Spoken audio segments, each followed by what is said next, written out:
So I brought my matcha to go to a friend's place and I wanted to just quickly show how I packed it to go safely. I had an extra box from a package, so I just used this. It actually fit everything really well. So I brought a little jar of maple syrup and I packed it next to my whisk stand.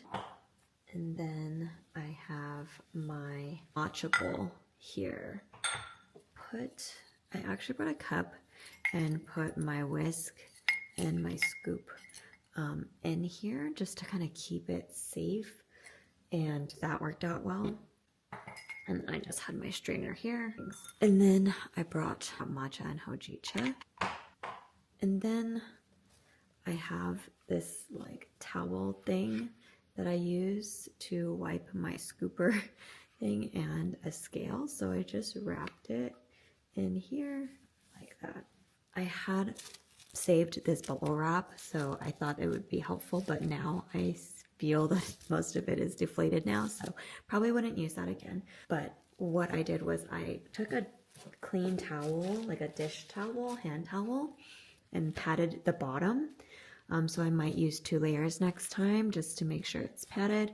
And then what I did was I put like more of the excess towel on this side so that I could wrap my matcha bowl like that, so that it's like padded pretty much everywhere. And then as you saw, I put this here and this here.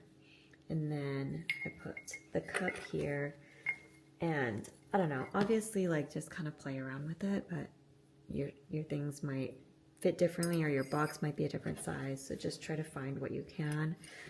I just wanted to protect the whisk, so I brought this mug, but I also used this mug to soak my whisk in hot water for a little bit before making matcha and hojicha. This just happened to work out, like fitting these in here. Obviously I could pack these wherever, but it just worked out that those fit. And then I put the wrapped scale on the bottom like that. And then I just had like extra towel. This is actually a baby cloth, but you could use a towel or whatever fabric that you have. And then I patted the top. So I just patted.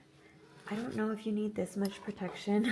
I just wanted to be sure that everything stayed kind of safe, especially with the matcha tools. I just wanted to be extra careful. Then I put another dish towel on top, but mostly extra padded the matcha bowl side because that is probably one of the more fragile pieces. Put the bubble wrap and then closed it up like that. That is how I packed my matcha stuff to go somewhere. I don't know how other people do it, so please share in the comments if you have packed your matcha stuff. The box was like the best thing that I could find. I'd pack things up so it wouldn't move around during transit, which is great. So yeah, I successfully brought that to my friend's house to make matcha for them. So hope this helps you, and I hope you enjoy.